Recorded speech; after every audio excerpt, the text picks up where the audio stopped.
하나님 감사합니다. 저희들에게 오늘 또 새 날을 허락하셔서 감사합니다. 오늘 주신 말씀이 저희에게 생명이 되게 하여 주시옵소서. 예수님 이름으로 기도드리옵나이다.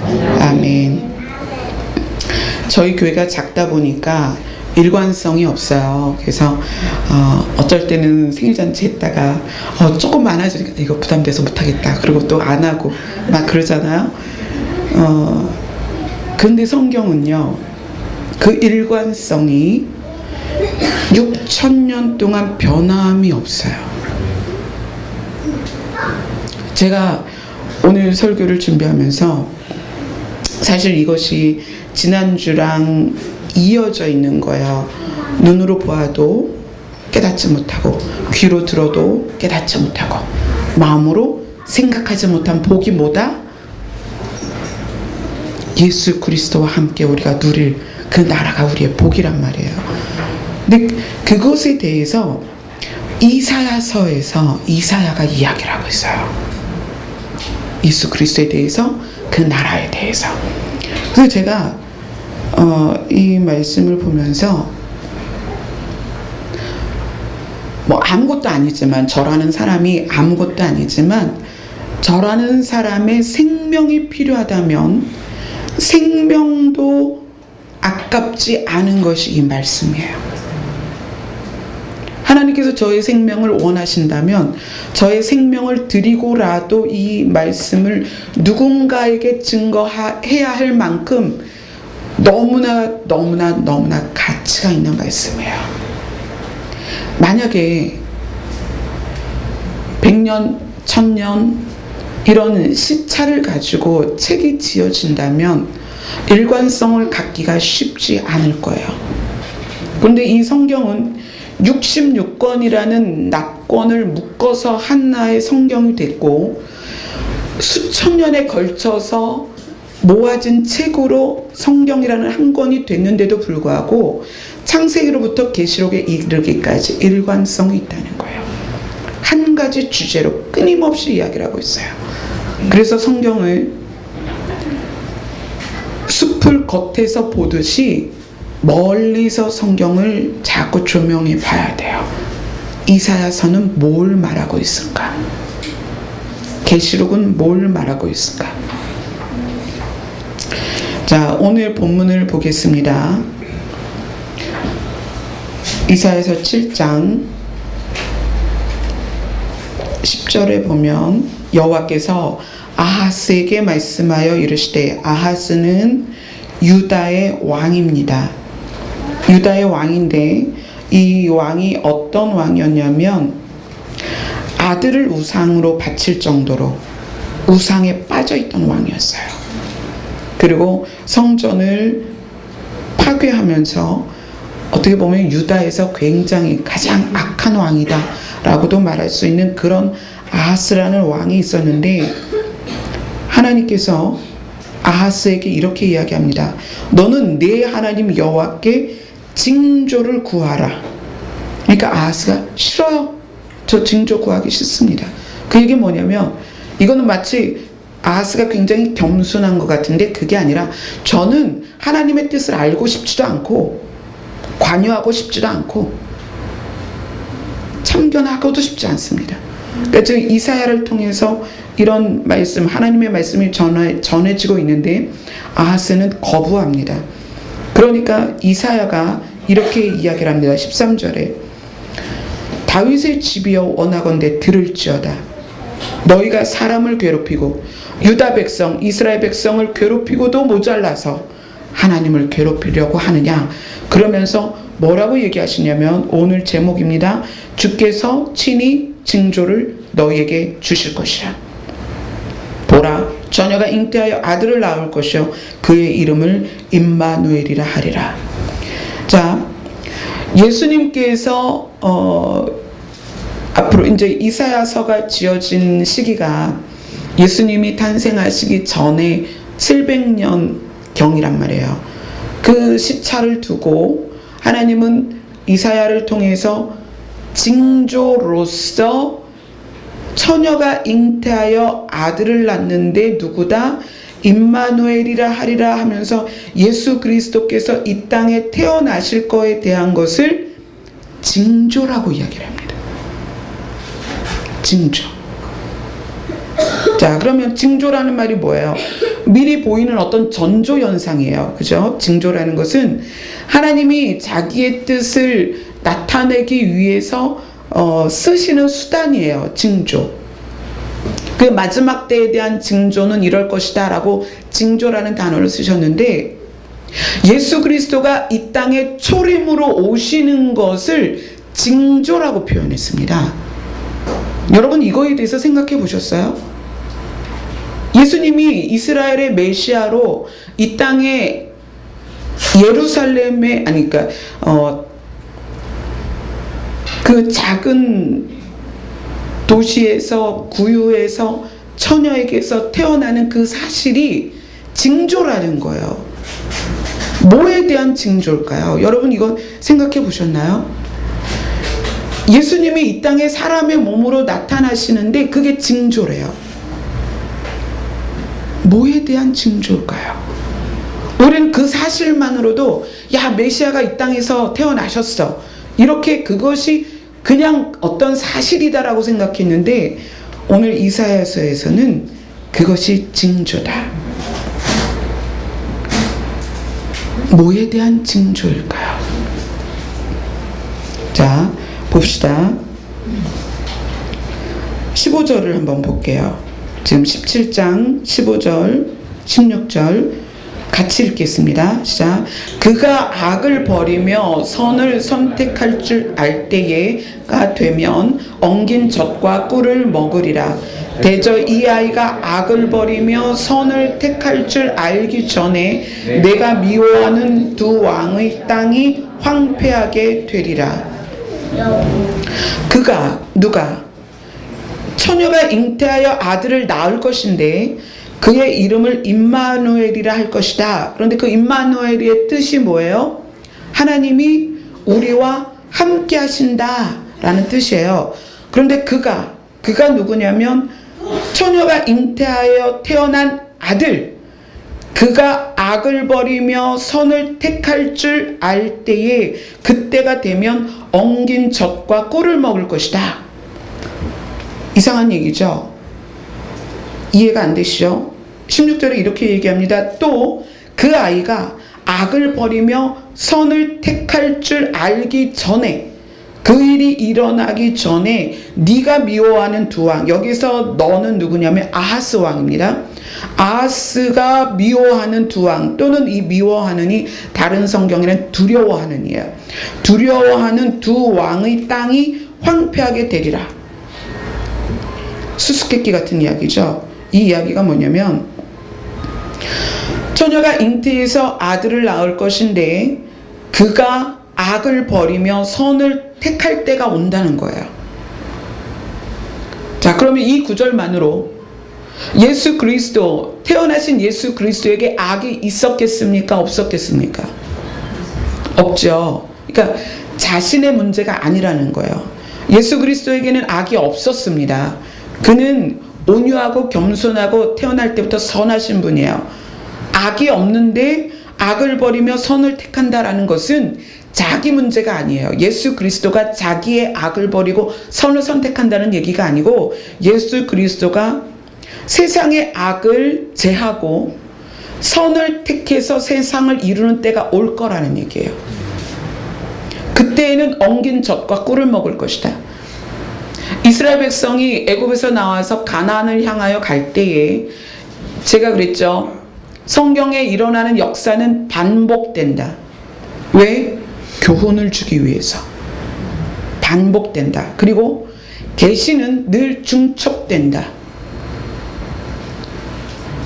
동일한 사건을 통해서 새로운 계시들을 열어갑니다. 근데 이스라엘 백성이 애굽에서 나와서 가나안으로 갈 때 그 가나안에 대해서 뭐라고 말하냐면 젖과 꿀이 흐르는 땅이다, 이렇게 얘기를 해요. 그러면 그 젖과 꿀이 흐르는 땅에 내가 들어가서 거기에서 머물게 되면, 그 젖이 양의 젖, 소의 젖이잖아요. 그 젖을 가공한 게 여러분 뭔지 아세요? 치즈와 버터예요. 그럼 여기에서 말하는 엉긴 젖은 뭐냐면 치즈와 버터를 말하는 거예요. 그러면은 다시 말하면 처녀가 잉태하여 아들을 낳는데 그분이 하나님이시다. 예수 그리스도다.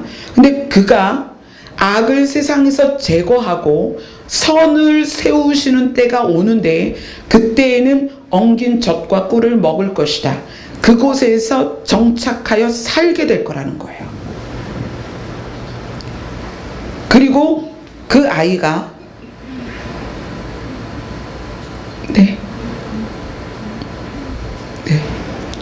죄송합니다. 무언에 뭔가 신호가 오고 가고 있었습니다. 자, 그 아기가 악을 버리고 선을 택하는, 그러니까 악을 세상에서 제거하고 선을 세우기 전에, 그 사건이 있기 전에 네가 미워하는 두 왕의 땅이 황폐하게 될 것이다. 이렇게 지금 이사야가 계시를 하고 있습니다. 아하스 왕에게. 그러면은 자, 이 징조에 대해서 한번 봅시다. 도대체 무엇을 위한 징조였을까요? 예수님이 이 땅에 태어나는 것이. 이사야서 6장 1절로 5절을 보겠습니다. 이사야서 6장 1절로 5절입니다. 같이 읽겠습니다. 시작. 우시야 왕이 죽던 해에 내가 본즉 주께서 높이 들린 보좌에 앉으셨는데 그의 옷자락은 성전에 가득하였고 스랍들이 모시고 섰는데 각기 6 날개가 있어 그 둘로는 자기의 얼굴을 가리었고 그 둘로는 자기의 발을 가리었고 그 둘로는 날며 서로 불러 이르되 거룩하다 거룩하다 거룩하다 만군의 여호와여 그의 영광이 온 땅에 충만하도다 하더라. 이같이 화답하는 자의 소리로 말미암아 문지방의 터가 요동하며 성전의 연기가 충만한지라. 그때에 내가 말하되 화로다 나여 망하게 되었도다. 나는 입술이 부정한 사람이여 나는 입술이 부정한 백성 중에 거주하면서 만군의 여호와이신 왕을 배웠음이로다 하였더라. 6장 1절로부터 5절이 CCM으로도 불려지는 여러분이 잘 아는 부분입니다. 그런데 이 부분을 이사야에게 보여주시고 그리고 이사야를 선지자로 부르십니다. 이 장면 후에. 그래서 6절에 보면 스랍 중에 하나가 부젓가락으로 제단에 이제 불이 피어진 숯 그걸 가지고 날라와서 이사야가 자기가 그렇게 고백하잖아요. 제 입술은 더럽습니다. 저는 죄인입니다. 그랬더니 와서 그 입술을 찢어서, 그러니까 실제가 아니죠. 영으로, 진짜 찢으면 큰일 나죠. 영으로 그 입술에 부정함을 제하면서 뭐라고 얘기했냐면 네 악이 제하여졌고 네 죄가 사여졌다. 그리고 나서 뭐라고 얘기하냐면 우리가 누구를 보낼까? 누가 우리를 위하여 갈까? 즉 여기에서 이 말은 이 보여준 그 여호와이신 왕의 모습을 누가 전할까요? 보좌에 앉으신 이 왕을 누가 전할까? 이스라엘 백성에게. 그랬더니 이사야가 뭐라 그래요? 나를 보내소서. 이렇게 고백합니다. 나를 보내소서. 그랬더니 여호와께서, 자 그러면 이거를 한번 봅시다. 6장 1절로부터 5절까지에 나와 있는 이분은 누구일까요?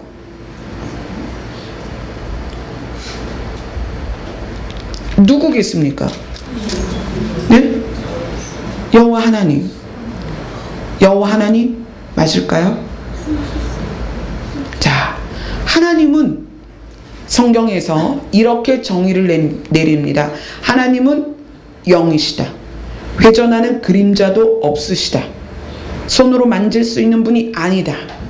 모세가 그분을 대면하여 보았지만 직접 본 게 아니라 바위에 숨어서 그분의 등을 보았다. 그분을 보고는 살 자가 없다. 그런데 이사야가 죄가 제하여지기 전에 그분을 보았지만 죽지 않았습니다. 이분이 누구냐면 여러분 계시록을 가보세요.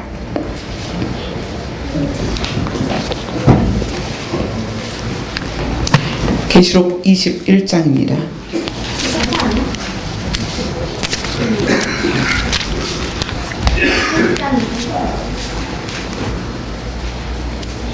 계시록 20장부터 볼게요. 20장 11절에서 15절.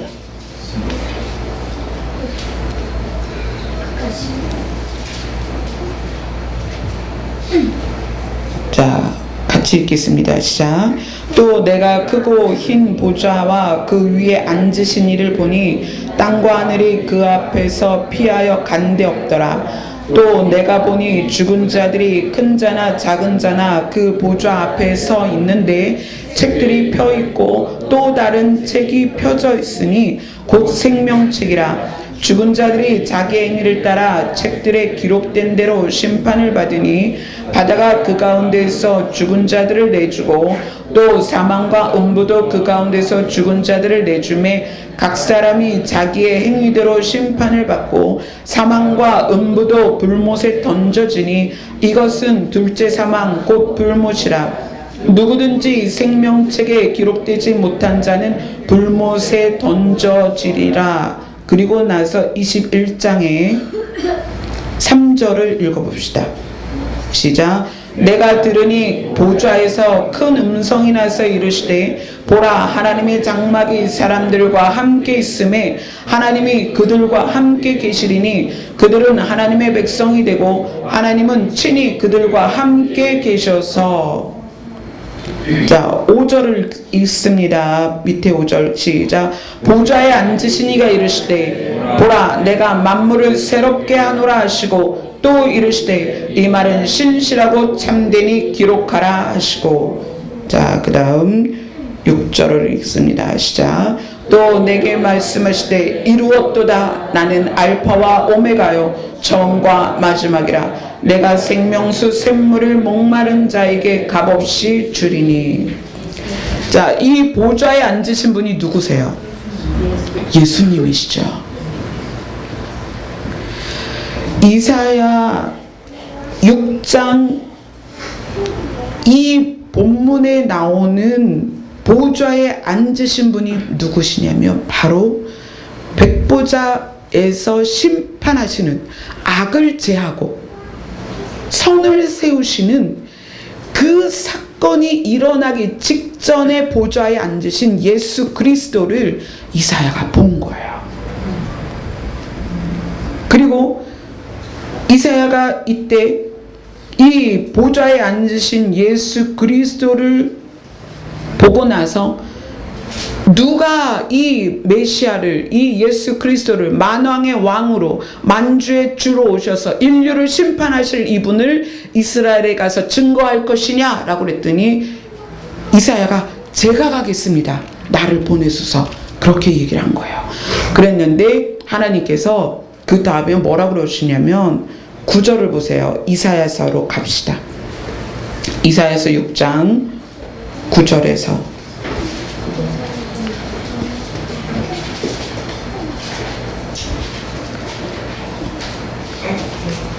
이사야서 6장 9절을 같이 읽습니다. 시작. 여호와께서 이르시되 가서 이 백성에게 이르기를 너희가 듣기는 들어도 깨닫지 못할 것이요 보기는 보아도 알지 못하리라. 이사야가 이스라엘 백성에게 가서 메시아를 알리고 전할지라도 그들은 들어도 깨닫지 못할 것이고 보아도 알지 못할 것이다. 그래서 어떻게 되는 거예요? 예수님을 십자가에 못 박는 거죠, 메시아를. 그리고 나서 10절에 이렇게 얘기합니다. 이 백성의 마음을 둔하게 하며 그들의 귀가 막히고 그들이 눈이 감기게 하라. 염려하건대 그들의 눈으로 보고 귀로 듣고 마음으로 깨닫고 다시 돌아와 고침을 받을까 한다.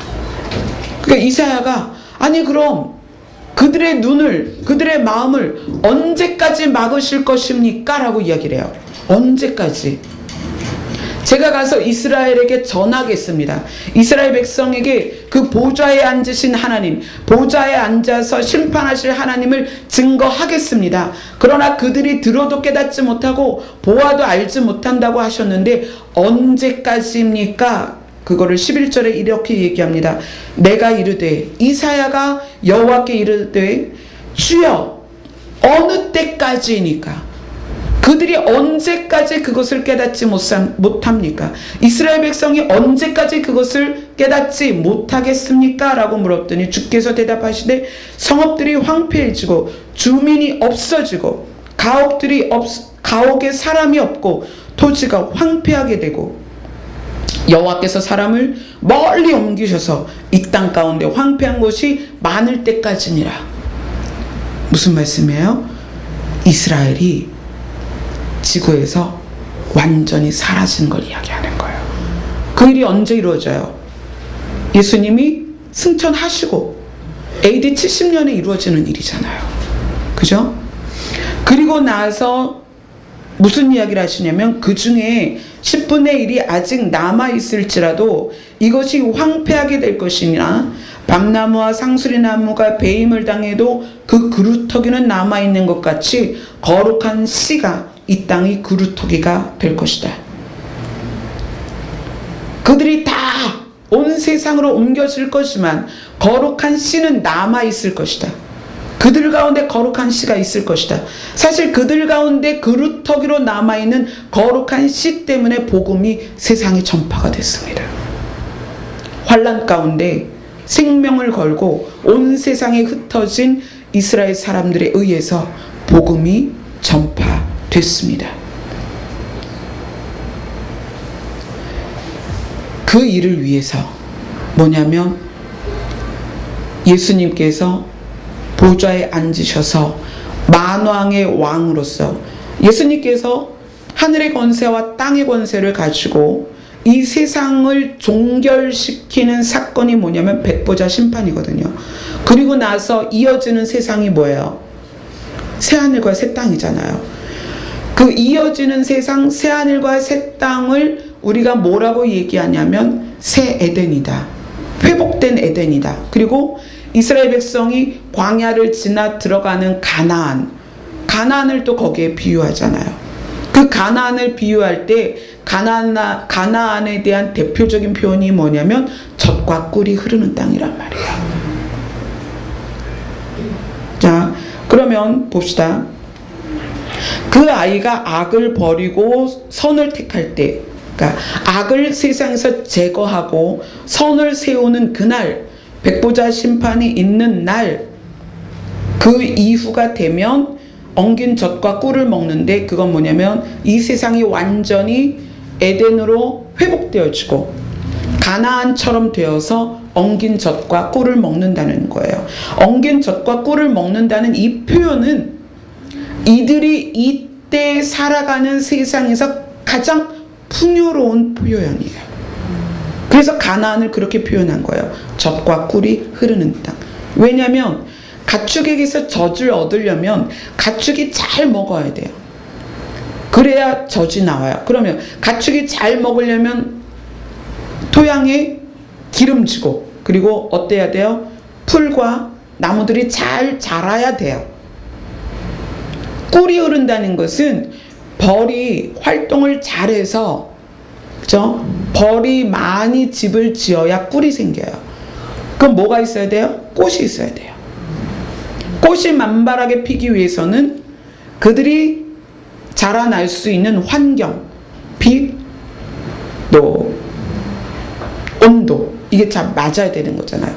그래서 젖과 꿀이 흐르는 땅이라는 것은 완벽한 땅이에요. 그래서 과학적으로도 꿀이 사라지면 몇 년 안에 인류가 살 수가 없다라고 얘기해요. 꿀이 사라져. 그 꿀이 사라진다는 건 이제 벌이 사라지면 그 다음에 꿀이 생성이 안 되겠죠. 근데 벌이 꿀만 만드는 게 아니라 벌이 돌아다니면서 그 화분을 옮겨서 열매를 맺게 한단 말이에요. 그러니까 꿀이 없다는 것은 벌이 없다는 거예요. 벌이 없다는 것은 생명이 활동하지 않는다는 얘기예요. 이사야가 표현할 수 있는 새하늘과 새 땅의 가장 적절한 표현이 뭐냐면 엉긴 젖과 꿀이 있는 곳이다. 젖이 풍성해서 거기에서 머물면서 그 젖을 가공해서 치즈와 버터를 만들어 먹었다는 얘기예요. 자, 그리고 그 다음에 이제 15절에 그 아이가 악을 버리며 선을 택하는 백부자 심판을 하기 전에 네가 미워하는 두 왕이 땅이 황폐하게 될 것이다. 그럼 이제 이 부분을 알아야 되겠죠. 두 왕의 땅이 황폐하는데 그 두 왕이 뭐냐면 오늘 읽은 본문 이사야 7장 1절부터 두 왕에 대해서 나옵니다. 자, 7장 1절부터 어디까지 읽어야 되냐면 9절까지인데 좀 많죠. 4절까지 한번 읽어봅시다. 7장 1절부터 4절 시작. 우시아의 손자여 요담의 아들인 유다의 아하스 왕 때에 아람의 르신 왕과 르말리아의 아들 이스라엘의 베가 왕이 올라와서 예루살렘을 쳤으나 능히 이기지 못하니라. 어떤 사람이 다윗의 집에 알려 이르되 아람이 에브라임과 동맹하였다였으므로 왕의 마음이 그의 백성의 마음이 숲이 바람의 흔들림같이 흔들렸더라.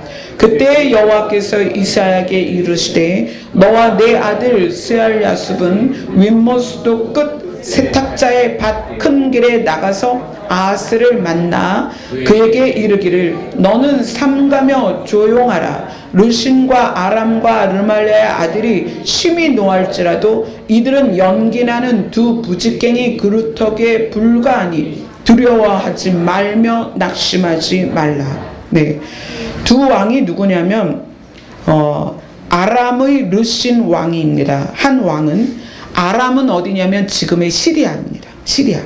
시리아의 왕 르신, 그가 유다를 쳐들어왔어요. 근데 혼자 온 게 아니고 르말리아의 아들 이스라엘의 베가 왕이 함께 예루살렘을 쳤습니다.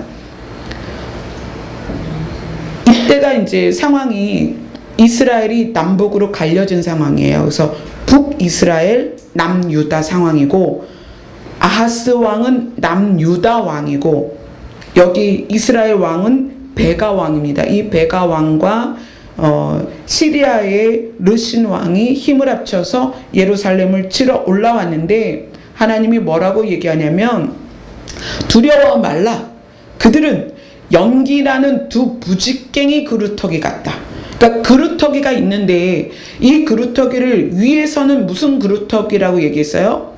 거룩한 씨로 살아있는 그루터기를 얘기했어요. 그런데 시리아의 르신 왕과 이스라엘의 베가 왕은 연기나는 두 부직갱이 그루터기다. 즉 불붙어서 타고 있는, 그래서 연기나는 그루터기다. 거기는 생명이 있다 없다? 없다. 그러니까 두려워하지 말아라. 그럼에도 불구하고 아하스 왕은 그 두 왕을 굉장히 두려워합니다. 그들이 뭐라고 얘기를 했냐면 7장 6절을 같이 읽겠습니다. 시작. 우리가 올라가 유다를 쳐서 그것을 쓰러뜨리고 우리를 위하여 그것을 무너뜨리고 다브엘의 아들을 그 중에 세워 왕으로 삼자 하였으나, 그 시리아의 르신 왕과 이스라엘의 베가 왕이 뭐라고 얘기를 하냐면 유다를 쳐서 쓰러뜨려서 우리가 원하는 왕을 세우자, 이렇게 얘기를 합니다. 그러나 7절에 여호와의 말씀이 그 일은 이루어지지 못한다 라고 이야기를 하십니다. 그러면서 아람의 머리, 그러니까 시리아의 머리는 다맥색이요. 다맥색은 지금의 시리아의 수도 어디죠? 다마스쿠스예요. 다마스쿠스예요. 그 머리가 르신이고 65년 내에 에브라임이 패망하여, 에브라임이 이제 두 왕과 협력을 했거든요. 에브라임이 패망하여 다시는 나라를 이루지 못할 것이며 에브라임의 머리는 사마리아요 사마리아의 머리는 르말리아의 아들이다. 이렇게 얘기하면서 그들이 절대로 그 일을, 유다를 쓰러뜨리는 일을 절대 할 수 없다라고 이야기를 합니다. 그러면은 봅시다. 시리아의 왕 르신과 이스라엘의 왕 베가에 대해서 한번 알아봅시다. 지금 현재 시리아는 어떤 나라입니까? 내전이 굉장히 많은 나라죠. 전 국토가 거의 황폐하게 됐습니다. 다마스쿠스 수도 그 안에만 시리아 정부군이 유일하게 지키고 있고요. 시리아는 러시아도 개입되어 있고, 그쵸? 지금 아주 그 내전이 굉장히 복잡한 나라입니다. 시리아는 특징이 뭐냐면 인구의 90%가 이슬람입니다. 그리고 이슬람은 그 이슬람 자체에 큰 두 가지 파가 있어요. 그러니까 이제 민족 계열이 이렇게 두 개로 나눠져 있는데 이스라엘의 내전이 그것 때문에 더 심해요. 근데 그 두 가지 이슬람의 흐름이 시리아에 그대로 들어있어요.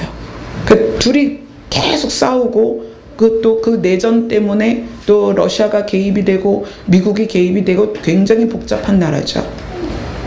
자, 하나님께서 절대로 유다를 쓰러뜨리지 못할 것이다 라고 말한 아람이 누구다? 시리아다. 근데 그 시리아가 뭐다? 이슬람이다. 자, 여러분 잘 들으세요. 이게 지금 너무나 기가 막히게 지금 현 세대와 접목되어서 계시가 지금 풀어지고 있는 거예요. 자, 또 하나는 누구냐면 이 시리아의 르신 왕과 연합한 게 누구냐면 르말리아의 아들 이스라엘의 베가 왕이라고 했습니다. 르말리아 왕의 이름의 뜻은 뭐냐면 여호와께서 꿈이다라는 뜻이에요. 그리고 그의 아들 베가는 그 베가의 뜻이 뭐냐면 여호와께서 눈을 열어주신다는 뜻이에요. 여호와께서.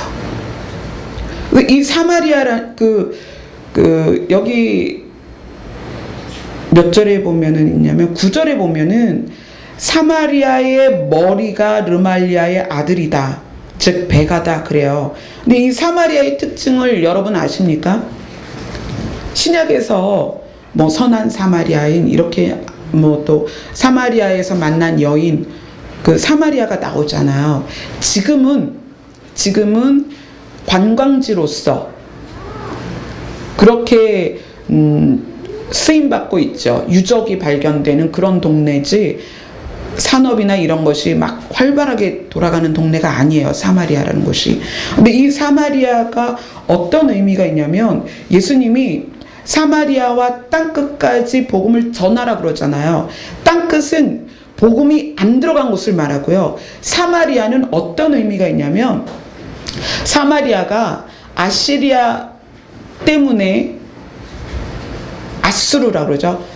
어떻게 되냐면 혼혈이 돼버려요. 그러니까 민족적으로 혼혈이 되고 그 다음에 유대인들의 유일신 하나님을 믿는 그 믿음이 짬뽕이 돼버려요. 짬뽕이 돼요. 그런데 하나님께서 임마누엘로서 처녀가 잉태한 아들이 성장해서 그가 악을 세상에서 제거하고 선을 세우기 전에 이 두 왕이 사는 곳이 황폐하게 될 것이다. 심판받게 될 것이다.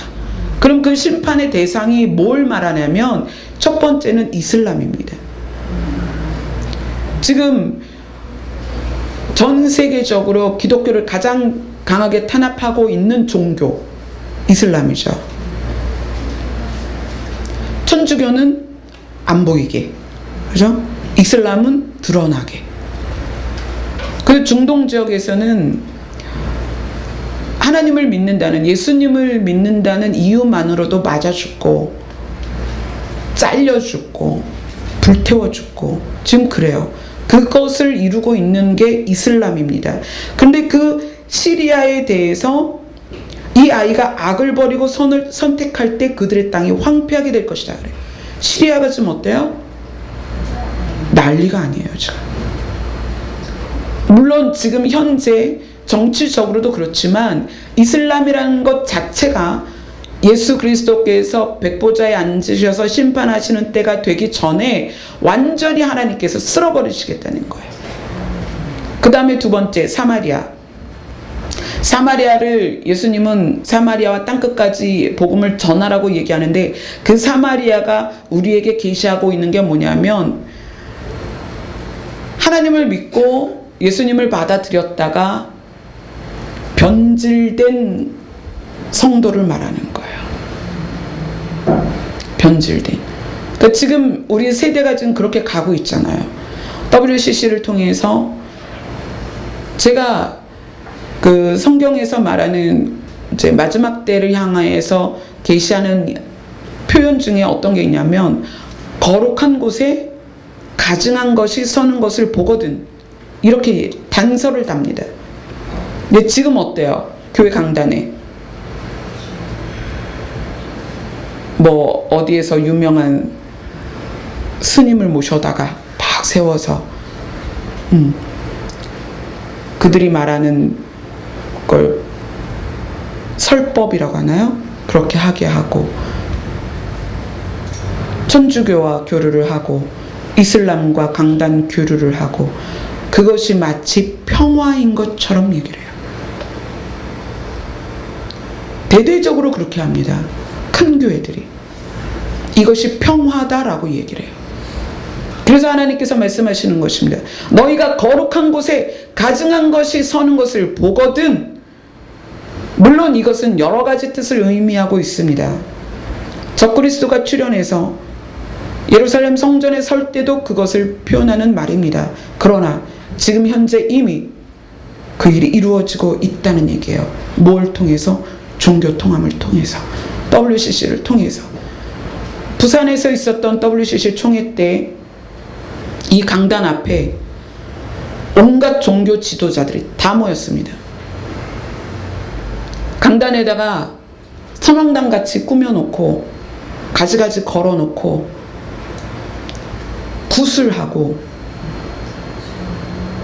초혼제를 하고 그랬습니다.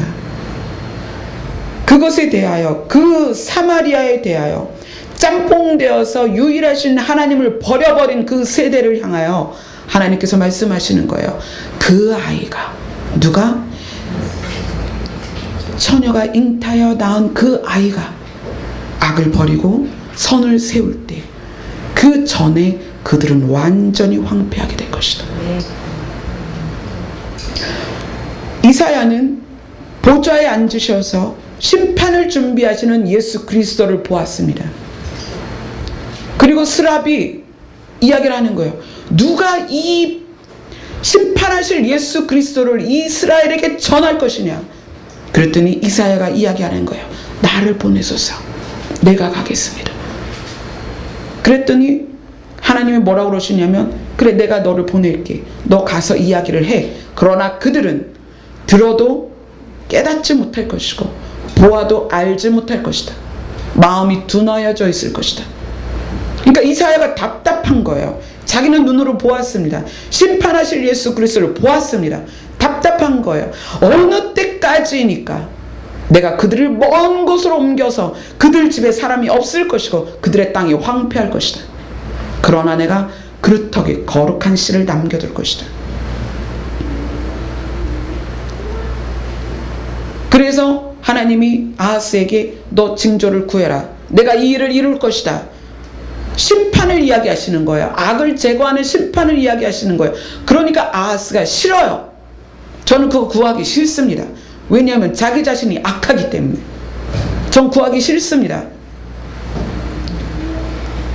그런데 하나님께서 그 징조로서, 어떤 징조?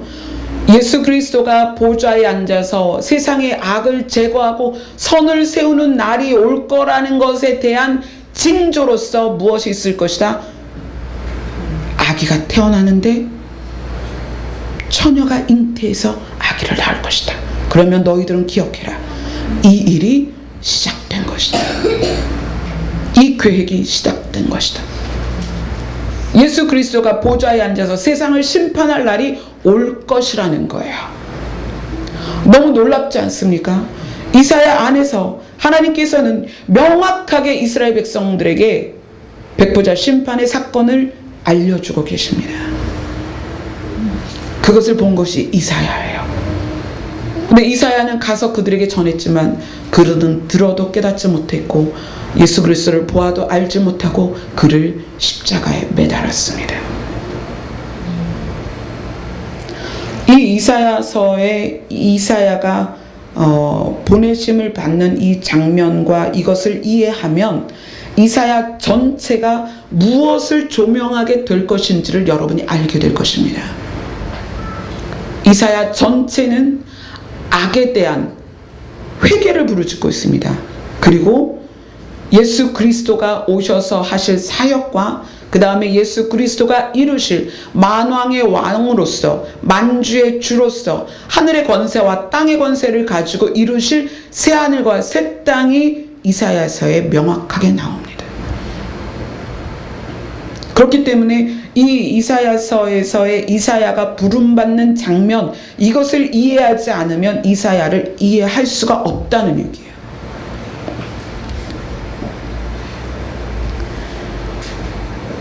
지금 반밖에 못했습니다. 그런데 12시가 돼가요. 자, 나머지 반은 다음 주에 함께 나누도록 할 건데, 자, 설교 끝난다고 너무 좋아해. 준서야, 너 누구 아들이야? 김정호 집사님 아들이야? 응? 자, 이 예수 그리스도가 왕으로 심판주로 오시는 것에 대한 징조가 예수님이 처녀에게서 잉태되어 태어나는 것이 징조다. 이제 하나님의 뜻을 보여주는 시작점이다라고 이야기를 하는 거예요. 그리고 예수님을 뭐라고 얘기하냐면 임마누엘이다. 하나님이 함께 계시다. 자, 그것을 아까 우리 계시록에서 봤죠. 그것만 같이 살펴보고 마치도록 하겠습니다. 계시록 21장 아까 읽기는 했는데 이 부분을 여러분이 기억하셔야 돼요. 새하늘과 새 땅의 정체성입니다. 계시록 21장 3절 4절 같이 읽겠습니다. 시작. 내가 들으니 보좌에서 큰 음성이 나서 이르되 보라, 하나님의 장막이 사람들과 함께 있음에 하나님이 그들과 함께 계시리니 그들은 하나님의 백성이 되고 하나님은 친히 그들과 함께 계셔서 모든 눈물을 그 눈에서 닦아주시니 다시는 사망이 없고 애통하는 것이나 곡하는 것이나 아픈 것이 다시 있지 아니하리니 처음 것들이 다 지나갔음이로라. 예수 그리스도가 이 땅에 태어나는 것이 징조다. 근데 그를 임마누엘이라 하리라. 뭐라고요? 하나님이 그들과 함께 계시다라고 할 것이다. 그런데 그것이 언제 이루어집니까? 계시록에 있는 새하늘과 새 땅에서 그 보좌에서 음성이 들리는데 하나님의 장막의 사람들과 함께 있으며 하나님이 그들과 함께 계시다. 그게 퍼펙트하게 이루어지는 장면입니다. 하나님이 우리와 함께 하시는 것, 함께 계시는 것, 이것이 퍼펙트하게 완전하게 완결되는 것이 계시록에 나오고 있어요. 장소로서는 새하늘과 새 땅이죠. 그런데 이 일이 이루어지는 징조가 뭐다? 예수님이 처녀에게서 태어나는 것. 그 일이 이루어졌어요? 안 이루어졌어요? 이루어졌죠. 자, 징조라는 건 뭐예요? 어떤 일이 생기기 전에 그 조짐이란 말이에요. 하나님의 뜻을 나타내는 방법이에요. 자, 하나님은 그럼 목표가 뭐냐면 예수님이 이 땅에 태어나는 것이 실제 목표는 아니다. 그 실제 목표는 뭐다? 계시록에 나와 있는 새하늘과 새 땅이다. 이곳에서 완전하게 악을 제거하고 선만 있는 곳에서 우리와 함께 있는 것, 하나님이 우리와 함께 계시는 것, 이것이 최종 목적이라는 거예요. 아멘. 아멘. 이것을 모르고 우리가 신앙생활을 한다면 배가 산으로 가는 거예요. 방향을 알지 못하니까. 목적지를 알지 못하니까 그 배가 어디로 가겠어요? 산으로 가는 거죠. 하나님의 계시는 너무나 놀랐습니다. 임마누엘, 하나님이 함께 계신다. 불과 33년 그렇게 함께 계시려고 예수님이 이 땅에 태어나신 게 아니란 얘기예요. 영원히 새하늘과 새 땅에서 우리의 눈물을 닦아주시고, 여러분 그동안 얼마나 많은 눈물을 흘리셨습니까? 여러분의 눈물을 예수님께서 친히 닦아주실 것입니다. 악이 제거되기 때문에 악이 제거되는 그 상황 안에서는 눈물도 아픔도 어둠도 죽음도 있을 수가 없습니다. 벌써 시간이 그렇게 됐죠. 10월 3일이 저의 남편이 하나님 나라로 간 날, 2주기가 되는 날입니다. 아직 제가 남편을 위하여 울지 못하고 있습니다. 아직은 제가 울 수가 없어요. 우리 아이가 아프니까. 엄마잖아요. 남편 부부는 헤어지면 남이라고 하는데 자식은 그럴 수 없잖아요. 제가 아직 남편을 위해서 울지 못하고 있습니다. 저는 남편을 위하여 눈물을 흘리기 전에 주님 오셔서 제 눈물이 안에서 그냥 사라졌으면 좋겠습니다. 예수님이 이 땅에 태어나시는 것은 징조다. 그것이 목적이 아니다. 그럼 하나님의 목적은 무엇이다? 악을 제하고, 악을 이 땅에서 완전히 제하고 선을 세워서 그 선 안에서 모든 사람이 고통 없이 살아가는 것이 하나님의 최종 목적이다. 그것을 위해 예수님이 이 땅에 오셨고, 그것이 징조다. 이미 징조가 시작되었고 2000년이 지났습니다. 여러분 기대하세요. 저는 우리 세대가 그것을 볼 거라고 생각합니다. 지난주에 그렇게 말씀드렸어요. 아론의 쌍난 지팡이를 여러분에게 비유로 말씀드리면서 완전히 뿌리부터 말라 죽은 그 무화과 나무에서 연한 가지가 나올 것이고 새순이 새잎이 날 것이다. 그러면 너희는 시작된 줄 알아라. 오늘 그렇게 말씀하셨습니다. 그루터기가 남아있는데 그 그루터기가 거룩한 씨가 될 것이다. 이스라엘이 독립을 했습니다. 그리고 그 이스라엘에서 주의 이름으로 오시는 이여라는 찬양이 울려 퍼질 때 예수님께서 오실 것입니다. 그리고 그분이 보좌에 앉아서 심판하게 되실 거예요. 아하스 왕은 그게 두려웠던 거예요. 자기가 얼마나 악한 왕인지 알기 때문에 그 징조를 구하기 싫은 거예요. 싫습니다. 그런 심판의 날이 오는 걸 나는 싫습니다. 이렇게 이야기를